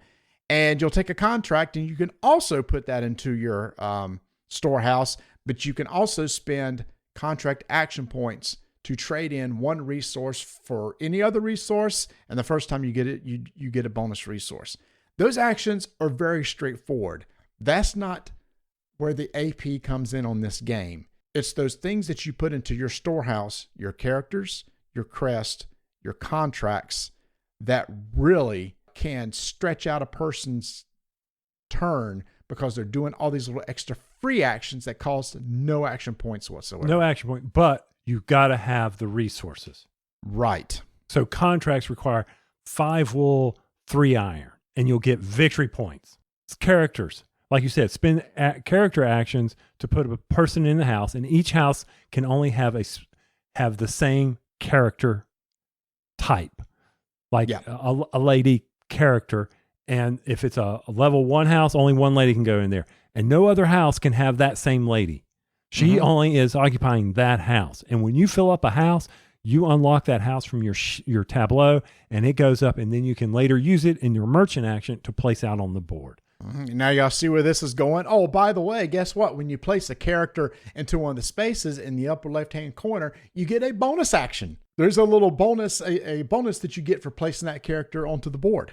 Or you will get additional resources. So you got to kind of time that. Oh, guess what? If you get your house filled up and you get a crest for that house, and a crest costs food, you can claim a crest from using a character action or a contract action. You put a crest in a full house, then you have depending on the size of the house, 1, 2, or 3, you have a token that you could put out on the board that gives you bonus action points that's associated with a particular character that's in that house. Every character has a certain action associated with it. So like the lady you're talking about, maybe her action was architect, and it was in a building with 2 slots. So you get a +2 to the board, and every time you take an architect action, you get +2 action points. Which I found to be one of the hardest things to do. Yes. I don't think I did it once the entire game. I think I only got 1 bonus tile up there on the wheel. So those are all the actions. Of those actions, you kind of sometimes rank things and say, okay, this is probably the most important action. I want to take additional actions in. Phew. Y'all see where this is going, right? And so, oh, by the way, another free action. You remember I talked about putting a pillar out on the board? Well, guess what? For free, at any time, you can spend stone at whatever location that you have a pillar in order to help build a building there. And there's going to be there's a random token put around at each spot that tells you, hey, if you spend 4 stone at this location, you'll get X amount of victory points and help build this building. And if you're the first person to build a building there, it's going to be the most victory points, and they decrease over time. So it's like, okay, that's why, remember a long time ago I mentioned the pillar? That's why you want the pillar out there. Oh, and then Tony, there's this whole thing about, you talked about houses. Why do you want a house on the board? Why? Because at the end of every round, guess what? There is a fair. Because at the beginning of the game, these random end round scoring objectives are put out there. And during the fair phase, if your merchant is at the location of the fair, which is going to be a city, or your house is there, you get to participate in the fair and get bonus scoring depending on whatever the condition is for that round. Like it could be, okay, count the number of pillars on the board. You get that times number of X victory points sort of deal. Now, keep in mind, at these towns where these fairs are being held, most of them only have a limited amount of places that can have a home. So if you want to be included in that scoring during that round and somebody already has a home there, you better have your merchant there. So you better be planning on how to move your merchant over there, which costs you action points to get there. Or you can bypass it depending on what the condition is that is randomly put out on the board for you to figure out. So you need to be planning all of that. All that is going into everything you're doing. You are trying to plan ahead. Not just that first round, not that second round of the scoring. You've got to be thinking throughout the whole thing, and you need to understand the scoring tokens, which for me was a big failure. But that's okay. I'm not bitter. Parentheses are key in math, people. Okay, I'll give you that, Tony. They didn't have parentheses around some numbers for multiplication and addition, and Tony applied the parentheses correctly, I might add, but it's not the way they intended it to be. I did it by the order of operations that we were all taught in school. You certainly did, and unfortunately, it was not the way. I totally understand that.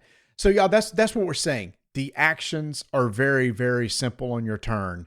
That's not the thing that makes this game a head scratcher. It's how do you take all these other free actions of all these things that you can unlock over the course of your turn that's just crazy. The combos, Tony, that you can do are just outrageous, right? I mean, sheesh. I mean, when you start resolving contracts from your board and putting out crests that unlock houses, and then you get the extra bonus actions you can put up on the wheel. And there are some bonus tokens, Tony, that just give you like, hey, you have a couple extra action points to spend on this turn on a different action if you want to.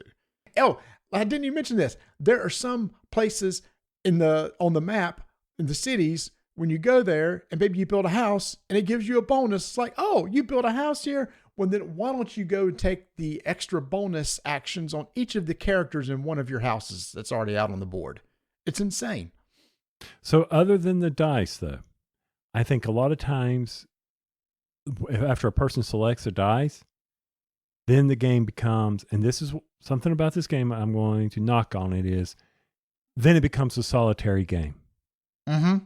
Except for if they're taking the action. The only time that I think that you have to wait is if they're taking the action that you also want to take after them, that you need to see how they take the characters or do the contracts and have to refill the contracts, or are they moving the merchant and you're planning to move the merchant and you're near them and they may be going to an area where you want to build a house, so that may make you want to adjust.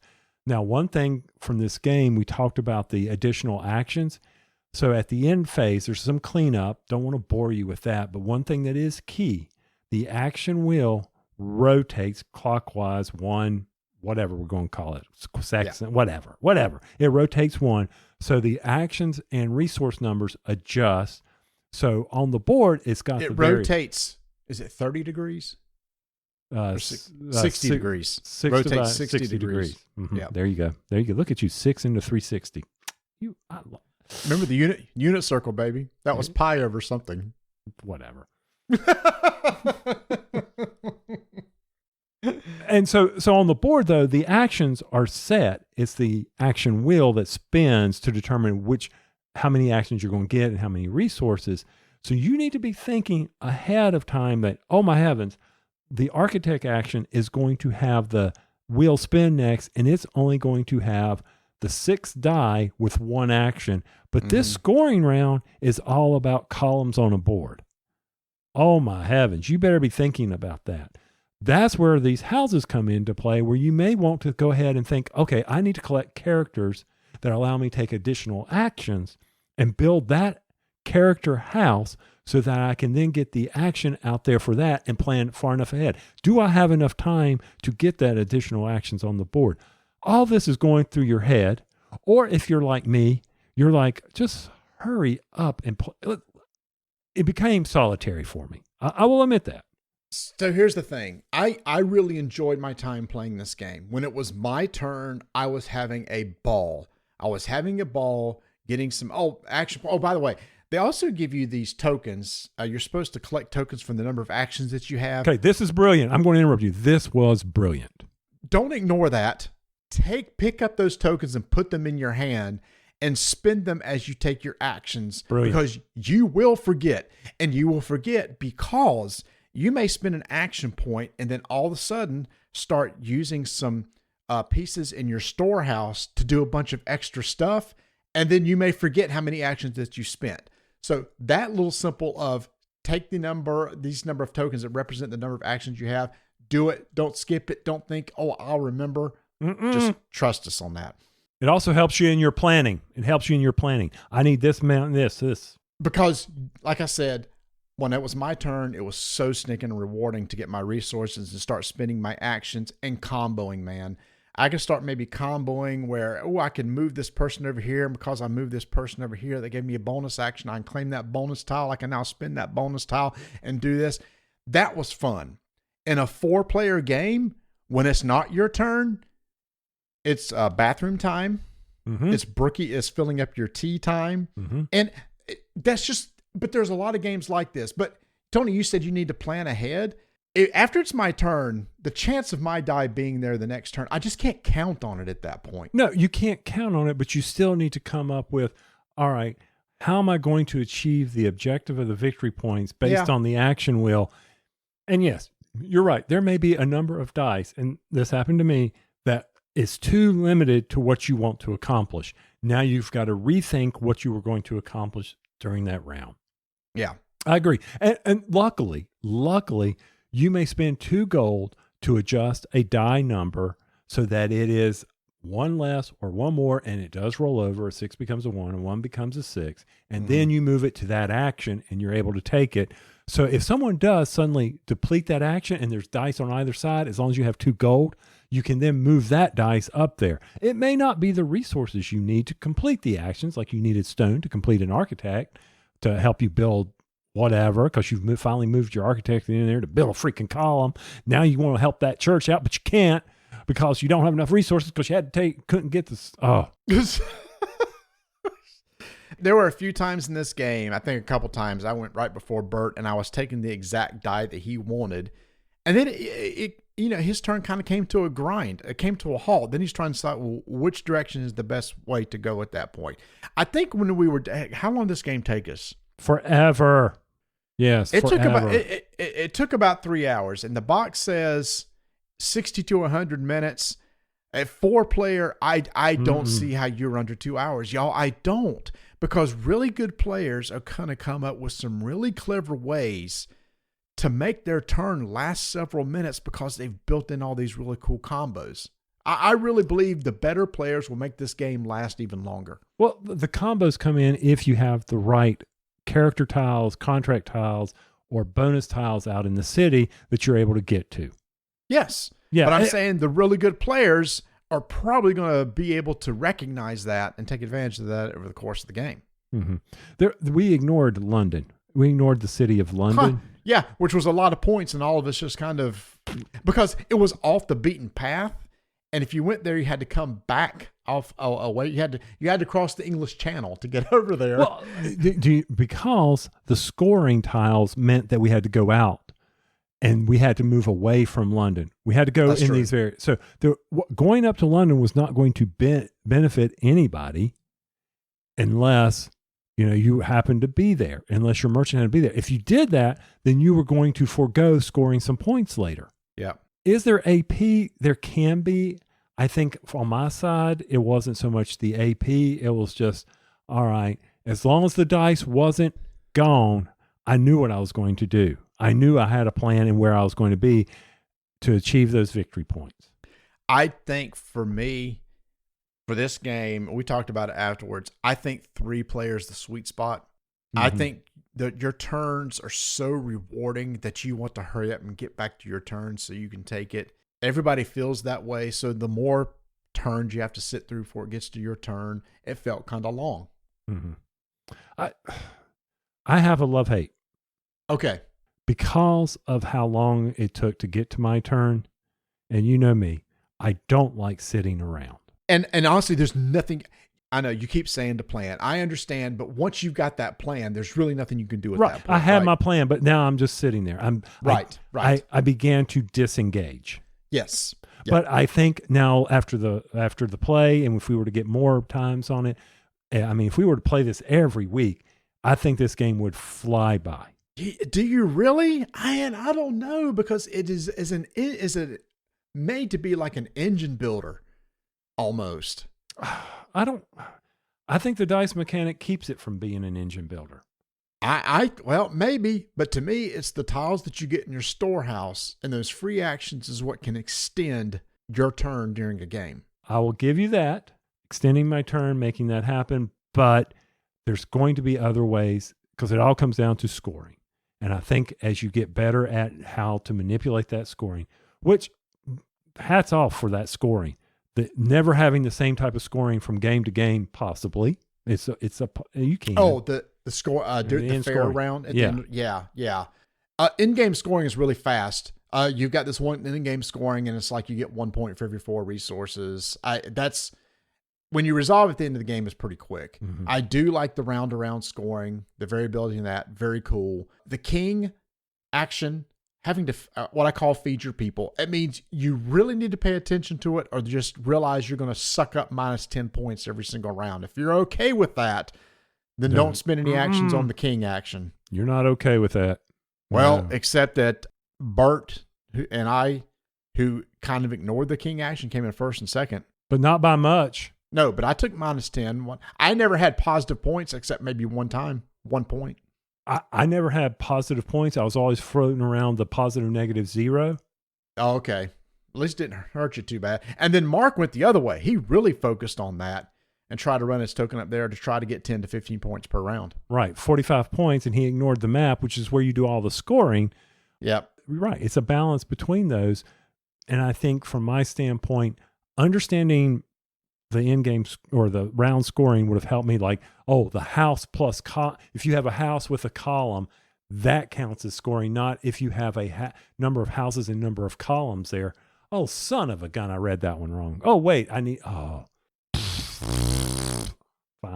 Now, in this T series of games, I'm only going to talk about Daniel Tassini's games that he's been involved in. Teotihuacan, Tekenu, Tabanusi. Hold on, I got to look up my pronunciation chart again. What was that? Tiletum? Tiletum. I've already forgotten. Looking at those, where do I rank this? I was not blown away about Teotihuacan. So that's my least favorite of the 4. I love Tekenu. Absolutely love it. I think it also has a very clever dice action selection mechanic. That's still my number 1. So I can't decide on this one, Tony, between Tabanusi and Tiletum on which one of those I like better. Okay. So for me, it was Tabanusi. I like that. You like Tabanusi the best. Okay. Because Tekenu is the one with the pyramid, right? Yes. Or not the pyramid. The obelisk. The obelisk. Yes. Yeah. Yeah, that one was not one of my favorites. Okay, gotcha. But I really enjoyed Tabanusi. Okay. So this one would probably, as far as play, I would put it below Tabanusi. So number 2. Number 2. Mm-hmm. Out of those 4. Mm-hmm. So that's pretty good then. That's pretty good. And again, it's the action selection I think is very clever. The actions are very simple that you do on each one of those things.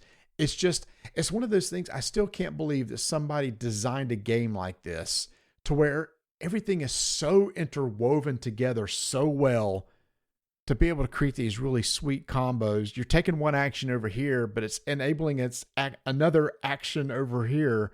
I don't know. It's just really cool and really well designed. And he just makes some of the best games when it comes to heavier Euros. And the reason why I think Tabanusi is above is because how I became disengaged on my not having my turn, where I just kind of sat there. And I think that's the only knock I really have for the game. But, that's me. That's because I get disengaged in every game. But and that's a lot of Euros though, right? Yeah. And see, I mean, there are a lot of Euros. If there's not player interaction, it's easy to get disengaged. So Tiletum, I do think it's going to be very popular. How it's going to compare to the others, I'd be really curious to see what others think. It's going to be debuting at Essen, which just happened when this episode released. I'm very curious to see what others think of it. If you like the T series of games and you like this designer, I definitely think it's worth checking out for sure.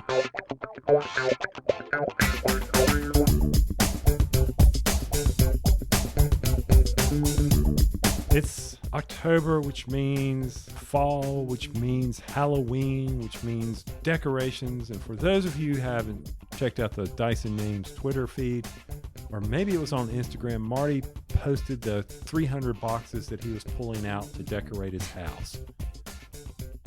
Part of those decorations are the orange and black. Well, if you need a black type organizer, or dice, or card keeper, that is Ultra Pro's color of the month. Why not show up at your Halloween party, or for us, the Boobacue, and show those black RPG dice? I mean, why not? It goes. Why with not, the theme. y'all? Just do it. Just do it. Do it. Just do it. Is this where the Shia LaBeouf thing? Yes. Okay. Ultra Pro has all your needs as you get ready for the Halloween season. They got you covered on RPG dice, It's the holiday season. And then you've got the various card protectors. I know Marty and I are looking at using various card protectors for the games because of black borders.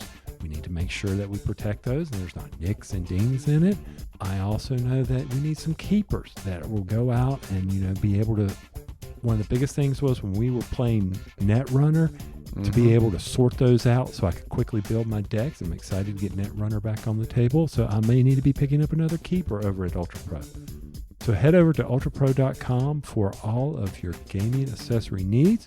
They have games as well as memorabilia, stuff to protect, signed baseballs, footballs, whatever you need, ultrapro.com.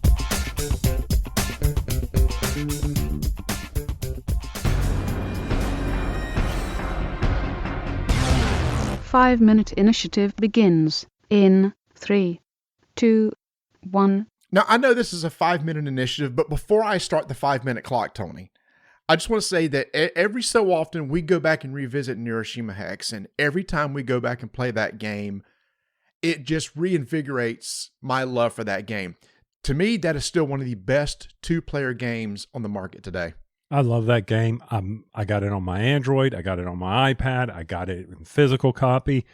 I just wish I would play it more because you're right. I'm the same way and forget some of the tactics and strategies of those armies. You got to relearn those, unfortunately. You know what?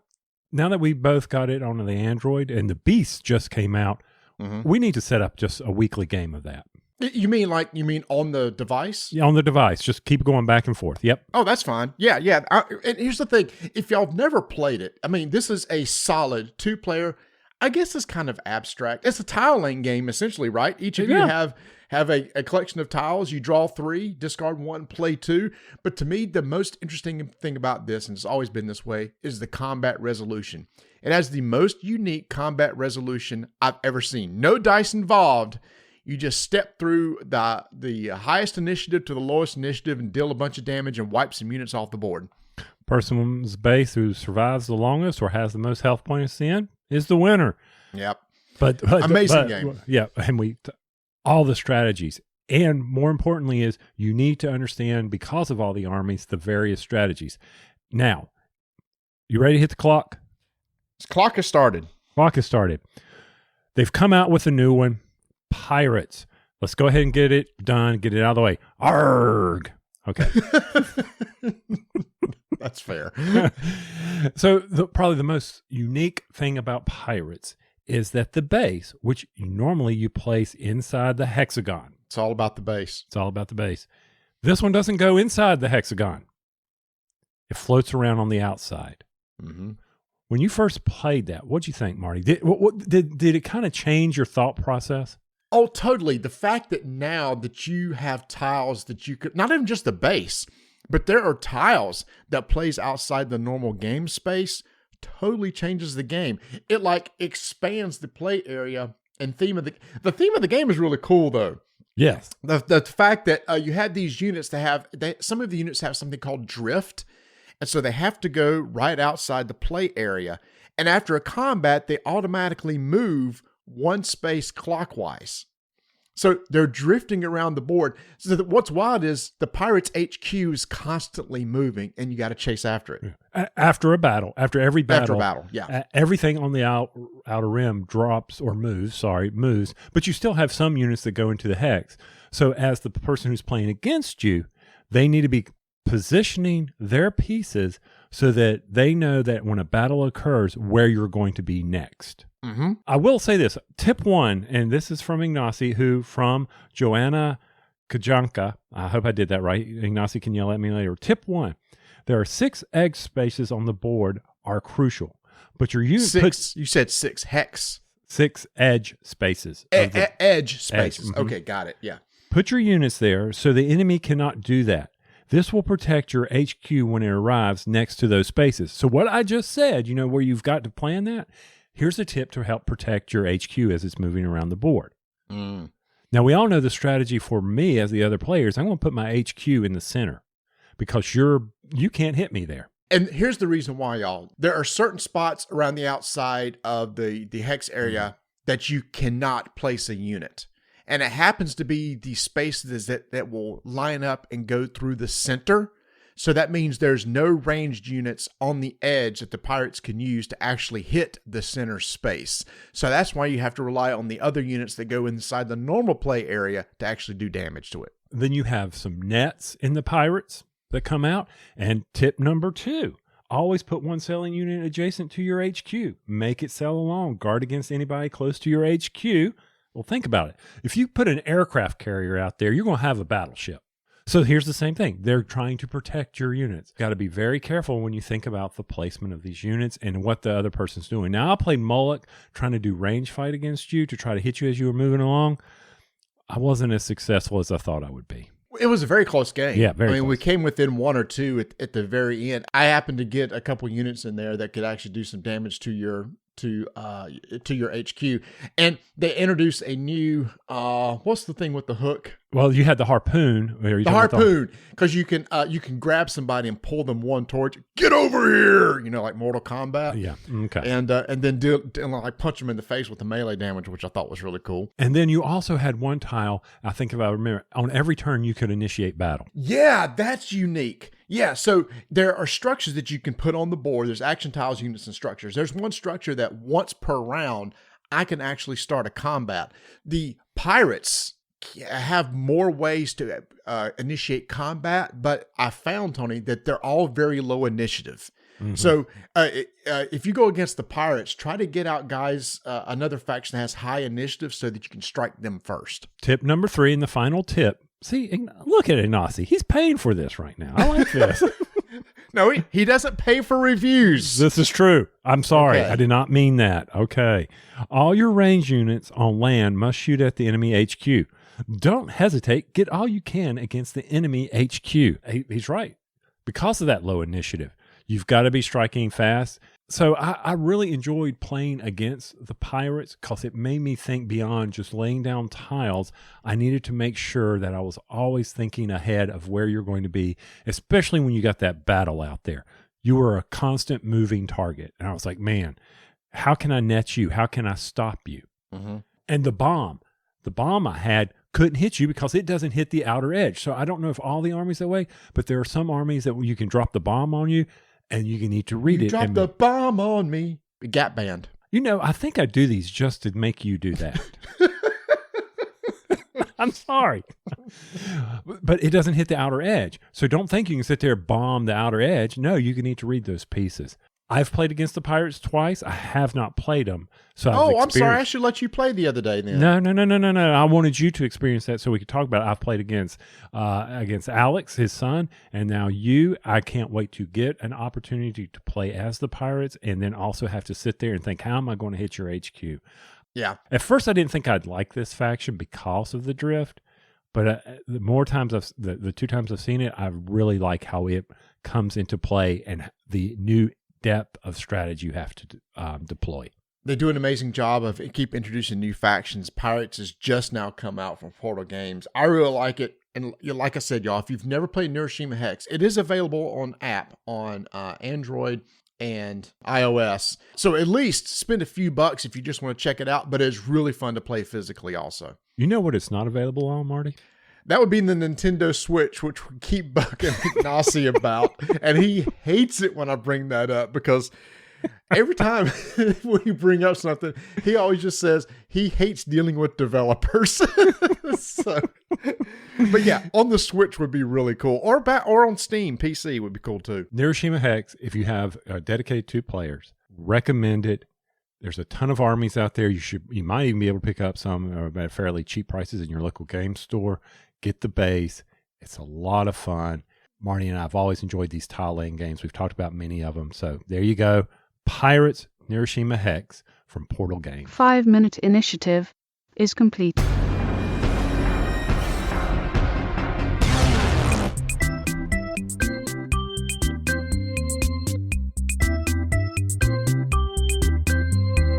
Hey y'all, Portal Games had a big show at Essen with 3 big releases. 11, which was a Kickstarter earlier. No, Marty, it was not a Kickstarter. It was a crowdfunding sourced. Okay, it was a crowdfunding game. Is that how we're going to say this? Man, Kickstarter has become synonymous now, Tony. It's like Kleenex. It is. It is like Linux. Anyway, so this game is now out and available. I cannot wait to play this, Tony. You're not playing soccer or football. Instead, you're managing a team, so I can't wait to try that out. Wrath of the Lighthouse, which is a solo game for Empires of the North. Yay! Tony, you got to play the 2-player game Basilica. I cannot wait to play that with you. And you just heard about Pirates, the brand new expansion for Neuroshima Hex.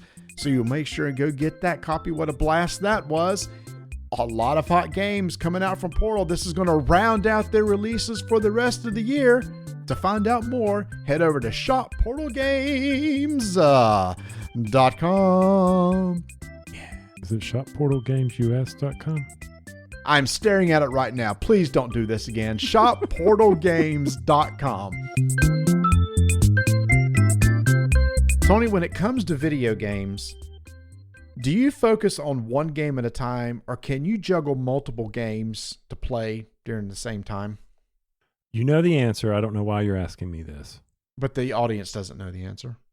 Well, if they've been listening to the podcast, they know I've been playing. I put in 200 plus hours in Breath of the Wild. I've put over 200 plus hours on AC Valhalla.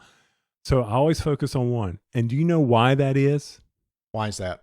Because I'm lazy in the sense that, well, I 3 reasons.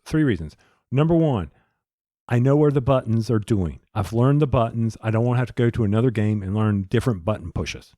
Okay. All right. Number 2, if I quit a game to go do another game, I'll forget what I've been doing and I'll never pick it back up. Okay. It's kind of like I was playing Skyrim. I quit. There's no end in Skyrim. So I'm now at the point, do I want to ride the wagon again, or do I want to try to remember where I was? Ride the wagon. You know? Everybody who plays Skyrim know exactly what you're talking about. Right. So do I want to do that again? So, you know, and the final thing is, if it's on the PlayStation, do I really want to eject the disc, put another disc in? Is it not easier just for me to go up, press the on button, and just start playing? And it's a sense of accomplishment. And so many times we've played video games, I never, other than Lost Vikings, wanting to have that sense of accomplishment. I completed this, that I did not waste my money, and I got all my money because I finished it. So long answer, I'm going to play a game and not jump between games. Wait, I missed that. You say you don't need that accomplishment? I do need that. I do need that. That's funny that you said that, because I had lost that, and in the past year I got it again, which is why I'm kind of bringing this up. It got to the point, like, I finished Metroid Dread. I jumped to a Triangle Strategy. It's like, I'm going to play this till I finish it. Okay, I did that. Then I got 13 Sentinels. I'm going to play this even though I wasn't enjoying it at the end. I'm going to play this till I finish it. Did that. Then I got Live Alive, and I was really enjoying it until the very end. I got tired, and there's multiple endings. And I did the worst ending of it all. Oh, that's awesome. Well, and then somebody said, well, you got a save point. Go back and do the best ending, but it takes about 3 hours to finish. It's like, you know what? I'm okay with the world being blown away. I saw an ending. It wasn't the right ending. So I didn't fully complete. I just didn't want to do it anymore. So here's the thing. So I just started playing Diofield Chronicle from Square Enix. It is a a strategy game and a tactical strategy game, and I'm really enjoying it. But I pre-ordered Bayonetta 1, and I'm getting it on Tuesday. Now I'm really torn because I want to play it, but for all the same reasons you just said, I better not break the shrink on Bayonetta, or I'll never come back to Diofield Chronicle. But I really want to play. Sounds like a dilemma. It is a dilemma. And then somebody said, well, the games, Marty, are so different that you could probably jump back and forth between. But then it's like, I'm like you, Tony, I'm old. I'm not going to remember the buttons. I'll be playing Bayonetta and all of a sudden press the button for, like, cancel. And then next thing I know, I'm jumping into a combat or something. Right. So for like Assassin's Creed, Valhalla is different than Assassin's Creed Origins, which I put in my machine to start up because I'd get something special for having 2 Assassin's Creed games registered at Ubisoft that I've played. Okay. The button combination was different than the 2, and I was getting very angry with it. I mean, I made it through the intro to it, but I was like, okay, this sucks. I'm going to finish Valhalla. And when I'm done, I'm going to jump over to God of War, so that if God of War Ragnarok comes out, if I really like the God of War game, then I may pick that up. On the other side of it, I've decided the Switch is now going to be for fast playing games. Mario Kart. I'm going to go away from the long games over there. So no Breath of the Wild 2 for you, or no? It actually has a name now. Whatever. Name just slipped me. Maybe. It Okay. it depends. I know I also have enough on that game system now where if I want to play one, I can. I can wait for Breath of the Wild to 2 for a long time based on the number of games I have on my Switch. I got all the Trine. All of those. I got all those. So I start one of those. I could go through all 4 of them. I'll be good forever. You should jump to a JRPG that you have on there. Which one was that? Didn't you, Skies of Arcadia, or didn't you get something like that? Something like that. Oh, and the Turtles are coming. Yes, Shredder's Revenge. Yep. I'd like to see it eventually. Well, it's just not out yet. They told me it's getting ready to ship. This might be the only time I buy from Limited Run. No, that's what they do. You pre-order, then it's months before you get it. That's just their shtick. And I understand it, and it's not sticking to me. It'll be sticking next year when you realize the value of that thing has gone up. Can I break the case and actually play the game? Yes. Okay. But that's what I don't understand about these games. They're all digital. What you've ordered is not digital. When Shredder's Revenge came out, it was digital. But what I ordered is hard copy. So why is that going to go up in price? Because it's a physical copy that they won't make anymore. But I can buy it digitally. That's not the point. It's a collector's item. What happens? Okay, here's what's happening with older systems. They shut down the stores and you can't buy these games anymore. Oh, look, I still have the physical copy, so if I still have a Switch, I can still play it. Even though the Switch store shut down years ago, I still got an old Switch lying around I can play. And that's what people are doing with old PS2s, GameCubes, etc. I understand your point there, but for someone like me, I don't have to worry about these things. Because I know that for me, that old system, the Xbox 360 that I have sitting in a box upstairs, I don't ever have to worry about it coming out of that box again. Because I do not have the HDMI version. So I know that all my TVs can no longer accept the signal coming in from the Xbox. I have to figure out some way to make that work. They have converters if you really, really want to play. Exactly. I have Skyrim on that too. I could ride the card on that one. Oh, I guess you saw that the Skyrim Anniversary Edition came out on the Switch and they're charging $70 for it. Come to find out, Microsoft was the one behind that. That's the first ever $70 game on the Switch, and that's ridiculous for a game that's 11 years old. I would not do that. Nope. I would not. So Bert was sitting there trying to talk me into buying the upgrade because you can just buy the upgrade. Yeah. For $20. What's in the upgrade? I haven't investigated. Maybe some more of the content. I don't know.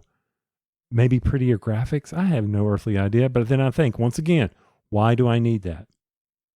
I'll never finish it because people say you never finish Skyrim. True. You can take as many arrows to the knees as you want, but you will never finish it. I mean, there was one that I saw the other day, and we're dragging this out, but I was kind of curious. I was watching some YouTube videos about Gotham Knights. Yeah. That looked interesting to me. Yeah, it does look interesting. Batman's dead, but yeah. That happens. We'll see how it gets rated. Not rated. How the reviews are for it. Yeah, I know you'll watch Metacritic, but I found it interesting when watching someone play.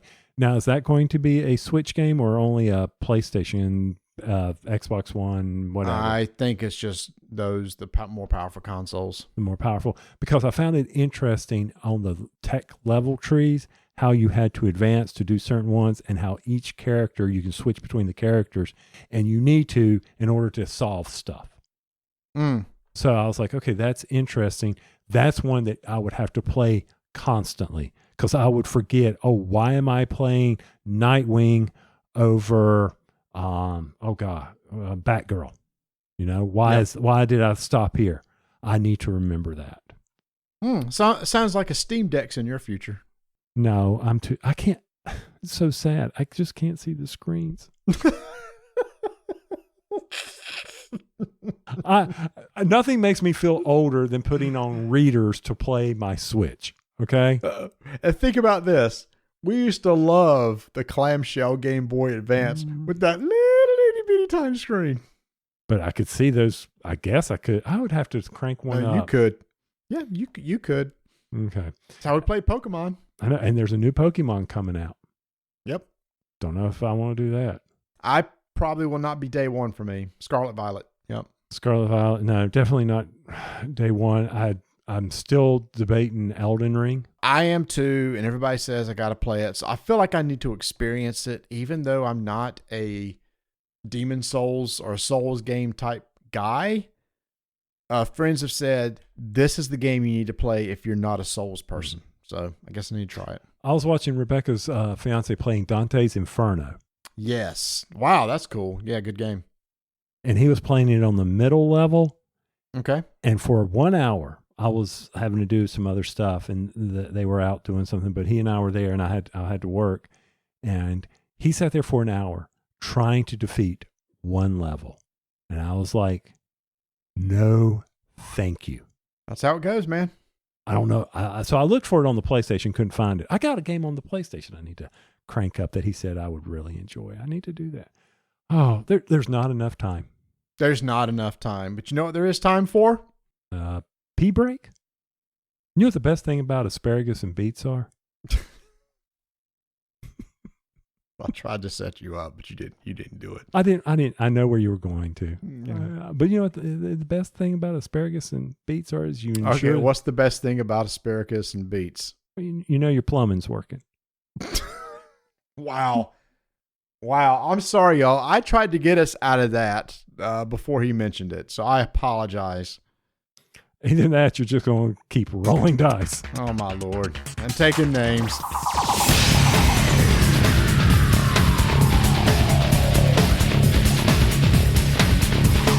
Hey, y'all. Thanks for listening. Hey, go subscribe to our YouTube channel where we're putting out our monthly video casts. Follow us on Twitter at Dyson Names, Instagram Dyson Names, and you can support the show over at buymeamoonpie.com.